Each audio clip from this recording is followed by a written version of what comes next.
Здравствуйте! В эфире информационная программа «Настоящее время Азия». Главные события дня из пражской студии. Я Кристина Суворина. Сегодня в программе.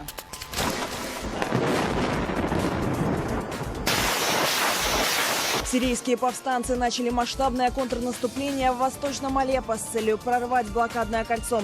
Ожесточенные бои идут по всему периметру окружения.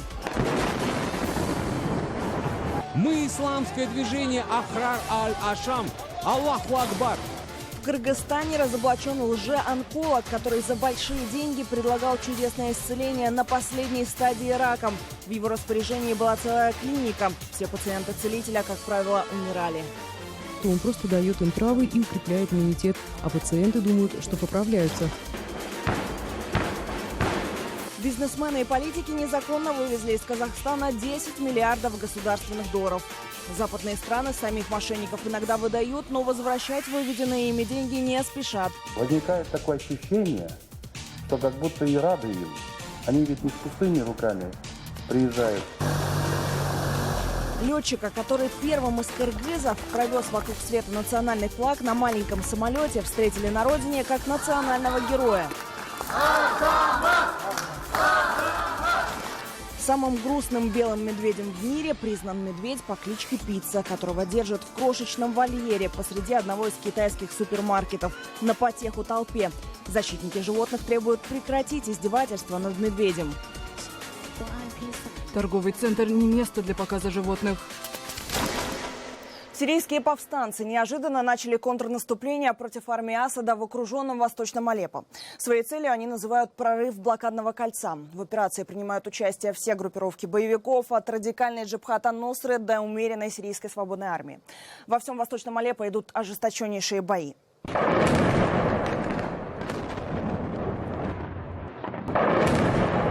На этих кадрах из Алеппо не авиаудары, а взрывы бронетранспортеров, начиненных взрывчаткой. Ими управляют смертники. Повстанцам во время недельной паузы удалось сосредоточить в местах предполагаемого прорыва большое количество танков, реактивных установок и другой тяжелой техники. Это не первая попытка прорвать блокаду. Контрнаступление повстанцев в августе завершилось их разгромом, потерей 90 танков и почти 8 тысяч боевиков убитыми.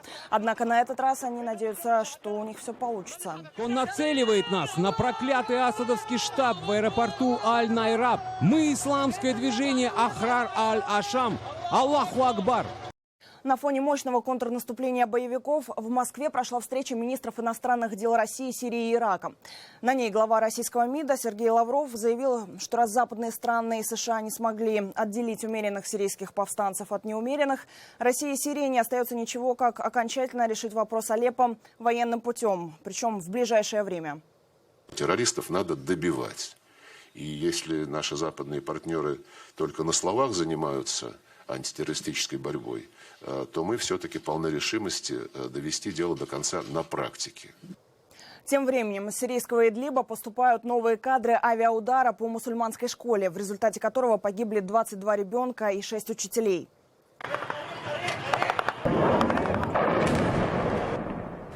Как вы видите на этом любительском видео, его распространяет Рейтер, 10 авиаударов в районе школы, как и утверждали очевидцы, наносились противобункерными бомбами, которые опускались на парашютах. У меня 2 сына и дочь. Ради Аллаха, спасите их.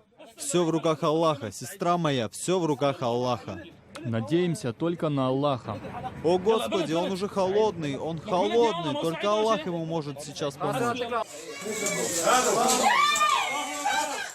Спасательные работы по извлечению убитых и раненых из-под развалин школы продолжаются до сих пор. Многие из пострадавших находятся в крайне тяжелом состоянии. Медики говорят, что, возможно, число погибших возрастет. Тем временем Франция обвинила именно Россию в авиаударе по школе в городе Идлиб. Накануне подобные обвинения выдвинули и США. Кто несет ответственность? В любом случае, это не оппозиция, потому что нужны самолеты, чтобы запускать бомбы. Это был либо режим Асада, либо Россия. В свою очередь, официальные представители России отвергают все обвинения и перекладывают вину на журналистов. Это вранье. Российская Федерация не имеет никакого отношения к этой страшной трагедии, к этой атаке. Мы требуем максимального внимания и привлечения внимания к этой трагедии и незамедлительного ее расследования. В настоящее время Министерство обороны изучает данные объективного контроля, и в ближайшее время по линии Министерства обороны Российской Федерации будет сделано соответствующее заявление. Я хотела бы обратить ваше внимание на то, что материалы тех средств массовой информации, которые я процитировала, они не единственные, но они основаны, я хотела бы процитировать, в частности, передо мной материал «Independent», они основаны. Их утверждение о том, что речь идет о бомбардировках, осуществляемых и осуществленных Российской Федерацией, на данных активистов, безымянных активистов и местных жителей. А российский Генштаб считает, что все видео, поступающее в эти дни из Идлиба, фальшивка, созданная с единственной целью – якобы опорочить российских летчиков. По мнению генерала Игоря Коношенкова, видео якобы было склеено из эпизодов, не имеющих отношения к Идлибу. Сегодня утром в данный район был направлен российский беспилотный летательный аппарат для проведения детальной аэрофотосъемки населенного пункта Хас. Как видно на фотографии с российского БПЛА, никаких повреждений крыши школы или воронок от взрыва авиабомб в прилегающем к школе районе нет. Между тем, ЮНИСЕФ сообщает, в Сирии удару подверглись еще 2 школы, ученики и учителя которых погибли. Одна из школ находится в западном Алеппо, где под прикрытием сирийской правительственной армии проживает 1,5 миллиона человек. Как утверждают сирийские военные, удар по школе реактивными снарядами был нанесен боевиками Джабхат ан-Нусры. А вторую школу в пригороде Дамаска, Думе, предположительно разбомбили вертолеты ВВС Асада. В Кыргызстане завели уголовное дело на знахаря. Онкологические заболевания он лечил травами и настоями. Хотя на лекаря долгое время никто не жаловался. И это при том, что недавно в его клинике умерла женщина во время операции, которую целитель проводил без какой-либо анестезии. Так что же это? Последняя надежда для неизлечимо больных или смертельное лечение, которое просто убивает пациентов? Разбиралась Жибек Бегалиева. Кроме обычного овса и разных трав, Хашим Зейналиев использует в лечении овощи и обыкновенную пищевую соду. Настои и компрессы, по его словам, лучше всяких медикаментов. Они и рак на последней стадии могут вылечить и даже из комы вывести. Этот человек лежит в коме. Его кровь надо обработать щелочью, потому что у него может развиться грибковая болезнь. Кроме того, в его мозге накопилась жидкость. Мы будем выводить ее через нос. В его импровизированной больнице, рассказывает знахарь, выздоравливают почти 80% пациентов. Правда, многие из них потом снова возвращаются. Ей было необходимо провести шунтирование сердца. Однако после нашего лечения необходимость в этом отпала. Потом, после лечения, она пришла сюда снова с другой проблемой. У нее обнаружили лимфому. Мы сейчас это полностью вылечили. Вылечили даже опухоль в кишечнике. Стерилизации инструментов и одноразовых перчаток лекарь не признает. Операции делать без анестезии в традиционной медицине Зейналиев разочаровался еще в молодости, когда трижды провалил экзамен в мединститут. После этого дипломированный химик разработал собственный метод лечения рака.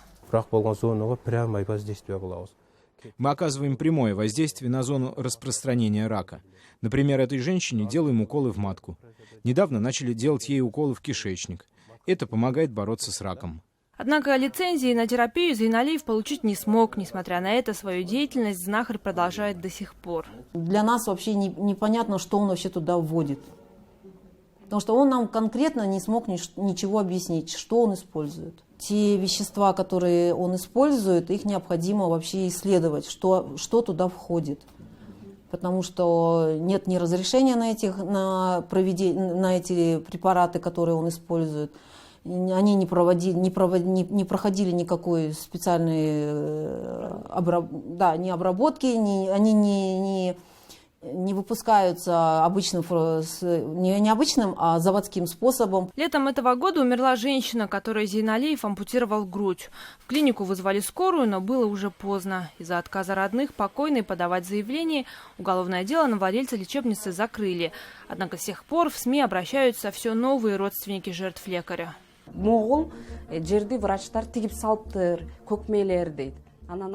Врачи зашили вот это место, идиоты, так он сказал. Я спросила, какое место, а он как врач даже не смог ответить, как именно называется этот участок. Левая часть трубы, правая часть. Мать девушки, так и не вылечившись от рака шейки матки, умерла. С тех пор ее дочь обивает пороги чиновников.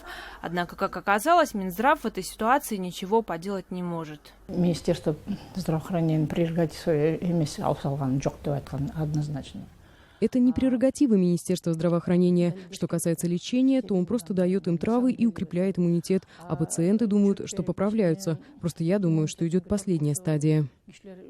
Уголовное дело по статье «Незаконное врачевание» на целителя сегодня все-таки завели. Однако закрыть клинику власти пока не могут, и в лечебницу в одном из жилмассивов Бишкека продолжают приходить все новые пациенты. Дюбек Бегалиева, Бактыгуль Кочарбаева, Бексултан Абубакирулу. Настоящее время. Бишкек, Кыргызстан. Генеральный прокурор Казахстана Жаки Пасанов заявил, что за 10 лет из республики было незаконно выведено 10 миллиардов долларов. Но даже когда правоохранительным органам удается добиться экстрадиции мошенников из-за рубежа, вернуть в страну украденные деньги не получается. Айнур Коскина продолжит. У нас безопаснее воровать вагонами. Это шуточное высказывание, популярное среди казахстанцев, похоже, становится реальностью. О том, что правоохранительные органы не могут найти и вернуть в страну вывезенные миллионы, признался сам генеральный прокурор. По информации Жаки Пасанова, только по расследуемым уголовным делам за 10 лет из Казахстана было выведено 10 миллиардов долларов США. Пока следствие занималось допросами и другими вещами, кассиры бывшего акима Атырауской области перевели за границу украденные $500 миллиарда и вместе с ними сбежали в Австрию, в Англию. И спокойно там живут. Казатомпром закупал по немыслимой цене серную кислоту у офшора. Но в реальности всю эту маржу в $70 миллионов прикарманил вице-президент нацкомпании Турсунбаев. Сейчас он прячется в Канаде. Алимбетов обманул дольщиков в Астане на $5,5 миллионов и сбежал за рубеж. На протяжении 3 месяцев с момента возбуждения уголовного дела на его зарубежные счета продолжали переводиться деньги из Казахстана, а следствие об этом даже и не подозревало. Владелец группы строительных компаний «Азбука жилья», экс-депутат парламента Ярканат Тайжанов сбежал из страны, прихватив с собой деньги дольщиков. Он задержан и ожидает экстрадиции в Австрии. А в Астане идут суды по возврату имущества компаний гражданам, вложившим свои кровно заработанные в строительство жилья в столице. Недавно я говорил про Тайжанова, который обманул дольщиков на 14 миллиардов тенге, сбежал в Австрию и на награбленное купил недвижимость за рубежом. К сожалению, мы плохо работаем по такого рода уголовным делам и зачастую возвращаем мелочь.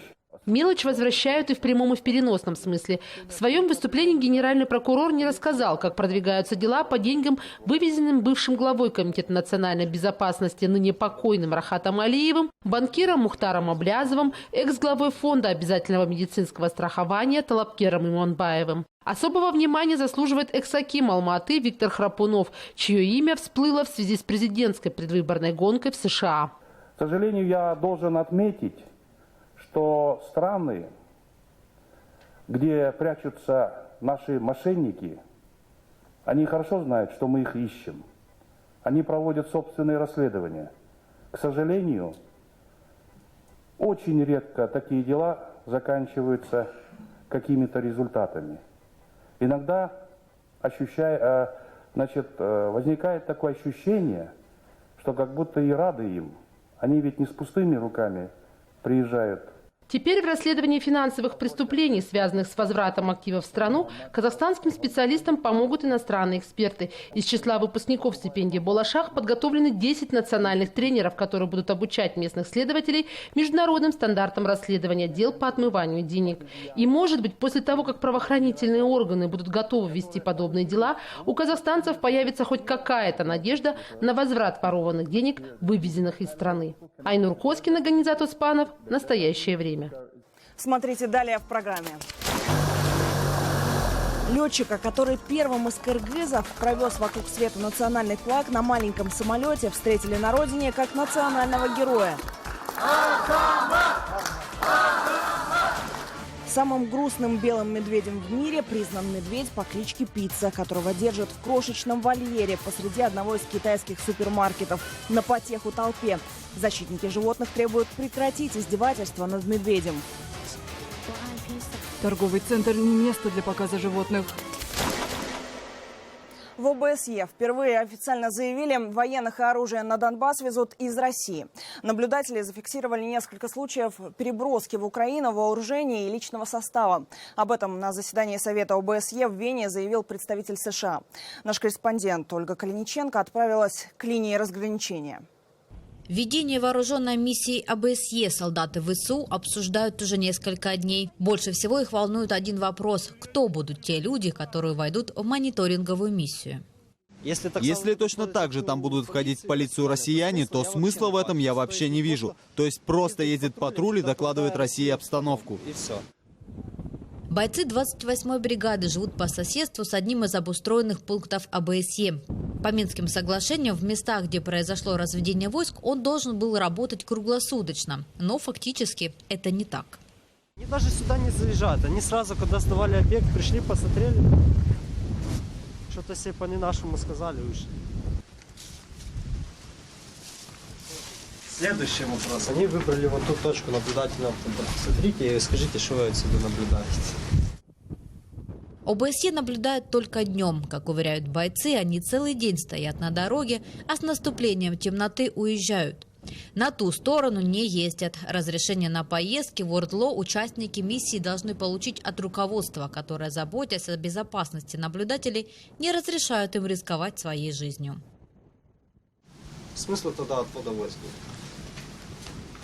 Если мониторинговая миссия не рискует ездить на опасные участки тут, то где гарантия того, что они будут ездить там, говорят бойцы.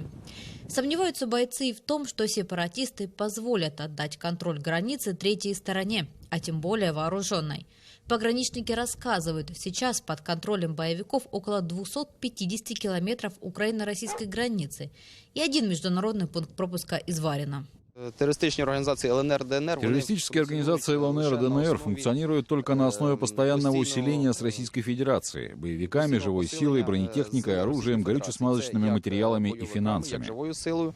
Соответственно, говорит командир, потеря контроля границы для боевиков будет означать конец войны, а они на это не пойдут.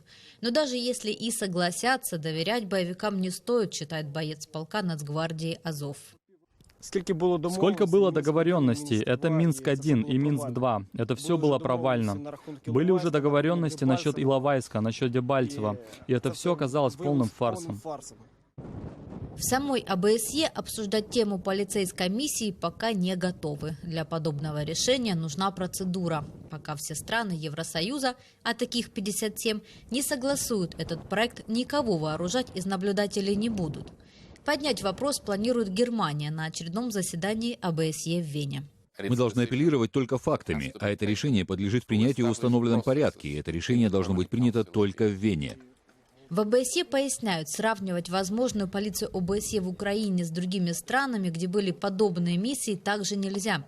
Ведь для каждого случая принимается свой мандат. Поэтому пока и бойцам, и мирному населению остается только обсуждать, поможет это решить конфликт на Донбассе или нет.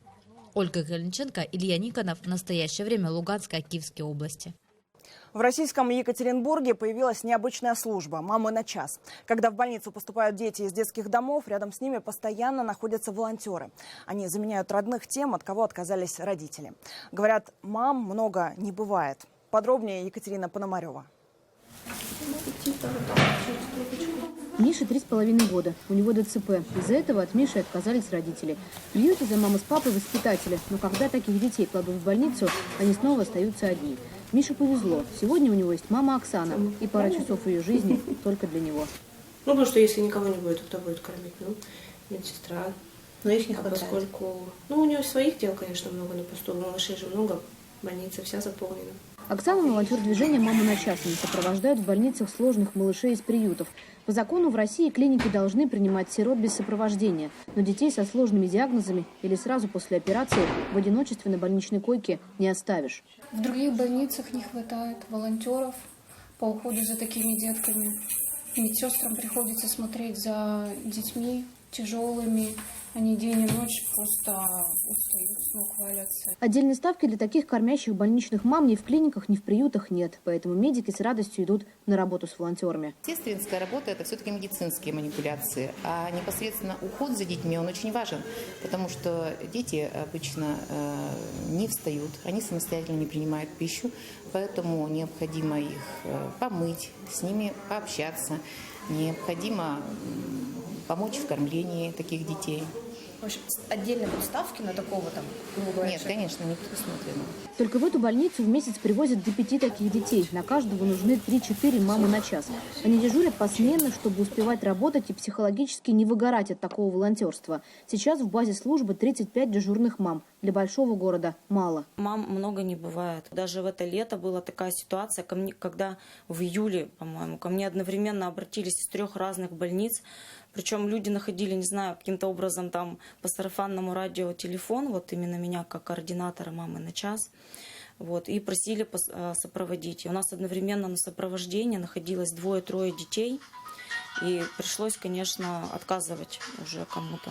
Шприц для воды и шприц для смеси. Оксана сейчас уйдет на работу в университет, сегодня ей в командировку. Мишу она сдает на руки другой дежурной, Галине. Как раз наоборот не тяжело. Я ценю то, что у меня есть, и хочется поделиться с этими детьми этим, понимаете? Тут такая боль постоянная. А на самое сложное ночное дежурство на подмену вызвалась Дилара, мама Мишиного соседа по палате. И это, говорят волонтеры, большая удача. Екатерина Пономарева и Илья Новиков. Для настоящего времени. Общество защиты животных во вторник опубликовало видеозапись самого грустного полярного медведя в мире. Зверя на потеху толпе держат в тесном вольере в крупном торговом центре в китайском городе Гуанчжоу. Активисты требуют закрыть этот аттракцион. Подробности в репортаже Рейтер. Эти кадры во вторник распространило Общество защиты животных. Организация пытается привлечь внимание по охране окружающей среды Гуанчжоу, сообщает, что торговый центр планирует расширить свой зоопарк и уже в январе завести в него панд, белого тигра и других животных. Вокруг света на маленьком одномоторном самолете. Кыргызстанец Союзбек Салиев и его второй пилот из Литвы Йонас Юкнёс вернулись в Бишкек из кругосветного путешествия. В аэропорту их встречали как национальных героев.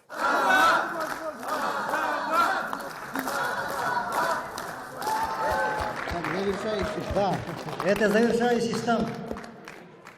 Салиев и Юкнёс свой перелет посвятили 25-летию независимости Кыргызстана. В рамках проекта «Кочевой Кыргыз» они преодолели в общей сложности по воздуху более 40 тысяч километров, пролетев при этом более 20 стран мира. Маршрут пролегал через Аравийскую пустыню, Африканскую саванну, Атлантический океан, бразильские джунгли, малые островные государства в Тихом океане. В полете мы чувствовали вашу поддержку, чувствовали, что вы переживаете за нас, что вся страна переживает за маленький самолет среди океана с нашим государственным флагом. Такими были главные новости, о которых мы успели вам рассказать. Мои коллеги постоянно обновляют новостную ленту в социальных сетях и на нашем сайте currenttime.tv. Я Кристина Суворина. Всего доброго. Встретимся с вами на следующей неделе.